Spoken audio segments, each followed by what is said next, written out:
Шаар көчөлөрүнүн көрүктүү жана таза болушуна мындагы имараттардын архитектуралык талаптарга ылайык келүүсү эң башкы маселе. Бул багытта Жалал Абад шаарында көп кабаттуу үйлөрдүн сырткы көрүнүштөрүн оңдоп түзөө иштери уланууда. Анын алкагында бүгүн калаадагы Достук аймактык башкаруусунун Курманбек көчөсүндө жайгашкан көп кабаттуу үйдүн сырткы келбетин актап сырдоо иштери башталды. Жашоочулардын айтымында бул үй 2010-жылы июнь окуяларында ар түрдүү жабыр тарткан жарандарга мамлекет тарабынан берилген. Бирок курулганына аз убакыт болгонуна карабай жаан-чачындан улам имараттын дубалдары көчүп, оңдоп түзөө зарылчылыгы келип чыккан. Тургундар бул маселени чечүүдө демилге көтөрүп, жергиликтүү бийликке кайрылышкан. Аталган жайга кала мэри Мураталы Тагаев да барып, акыркы учурларда шаар тургундарынын жашоо шартын жакшыртуу багытында жасалып жаткан иш-аракеттер боюнча маалымат берип өттү. Белгилей кетсек, буга чейин Достук аймактык башкаруусундагы дагы бир көп кабаттуу үйдүн сырткы көрүнүшүн оңдоп түзөө иштери жүргүзүлгөн. Алдында мындай иш-аракеттер дагы да уланат. Ага сарпталуучу акча каражаттардын 30%-ын жергиликтүү бийлик камсыздайт.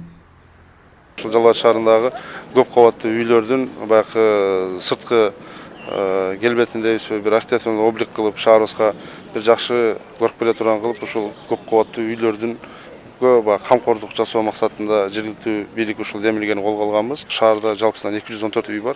Ушул ар бир көп кабаттуу үйдү ошол жерде жашаган тургундар менен, жарандар менен кезигишип, баягы өздүк салым болсо, жергиликтүү бийлик үлүштүк каржылоо катарында шаардагы үйлөрдүн баарын ушундай бир иретке келтирип, боеп чыккалы деген ой планыбыз бар.